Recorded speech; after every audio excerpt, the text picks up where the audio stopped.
Visa ও বিমানের ticket আগেই শতভাগ সম্পন্ন হওয়ায় হজ যাত্রায় অনেকটাই শৃঙ্খলা ফিরেছে এবার। হজ অফিসে হজ যাত্রীদের খোঁজ খবর নিচ্ছেন ধর্মমন্ত্রী। যাত্রীদের দিচ্ছেন নানা উপহার সামগ্রী। এছাড়া পুরো হজ ব্যবস্থাপনা পর্যবেক্ষণ করছেন প্রধানমন্ত্রী। ইমিগ্রেশন ও বোর্ডিং পাস সহ যাবতীয় কাজ সারতে আশকোনা হজ অফিসে আসতে হয় হজ যাত্রীদের। তবে প্রধান ফটকে ঢুকতেই হজ প্রত্যাশীদের হাতে প্রধানমন্ত্রী তারেক রহমানের উপহার মিনারেল ওয়াটার তুলে দেন স্বেচ্ছাসেবকরা।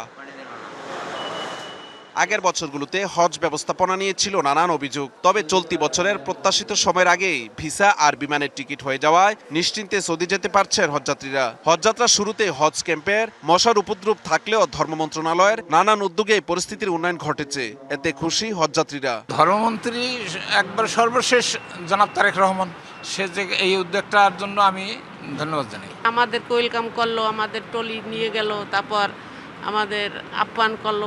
মশা নিধনের জন্য স্প্রে করা হয়েছে, আর এখানে মশার কোনো উপদ্রব আমি দেখতেছি না। এদিকে স্বাস্থ্যকর পরিবেশ ও আবাসন ব্যবস্থা সহ সার্বিক ব্যবস্থাপনা নিয়ে সন্তুষ্টির কথা জানান আল্লাহর মেহমানরা। আমি ধর্মমন্ত্রীকে আল্লাহর রাস্তায় আমি তার জন্য দোয়া করব, সেজন্য আমাদের হজ ক্যাম্প দিয়ে একটু লক্ষ্য করে সার্বিক সহযোগিতা ওরা করতেছে এবং ঢুকলে পানির বোতল দিচ্ছে, বাইটা দিচ্ছে, দিচ্ছে, বা নিপটে উঠলে দেখাই দিচ্ছে এখানে যান এখানে যান। সেবা ভালো, খারাপ না, আর পরিবেশটাও ভালো দেখতেছে। টাকা ভাঙাইতে অনেক সুযোগ সুবিধা পাইছে এবং অনেক আমার জন্য সেবা করেছে, অনেক বুঝাইছে, সব দিক দিয়ে ভালোই।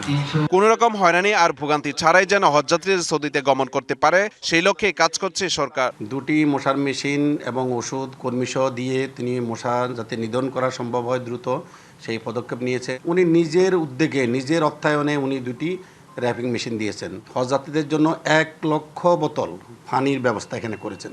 হজ এজেন্সির পক্ষ থেকে আমরা মাননীয় মন্ত্রী মহোদয়ের সাথে সার্বক্ষণিক সহযোগিতা করছি, সমন্বিতভাবে আমরা কাজ করছি, যার কারণে এই বছর হজ ব্যবস্থাপনাটা অত্যন্ত সুন্দর এবং সুশৃঙ্খল হচ্ছে।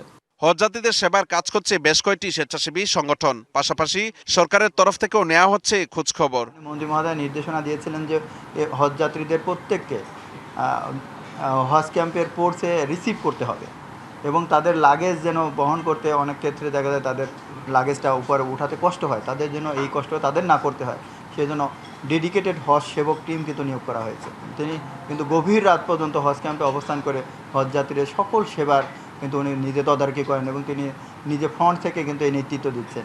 এই বছর মতোই সেবার মান আগামীতেও বজায় থাকবে, এমনটাই প্রত্যাশা হজযাত্রীদের। Mahmudul Hasan Nazim, DBC news, Dhaka.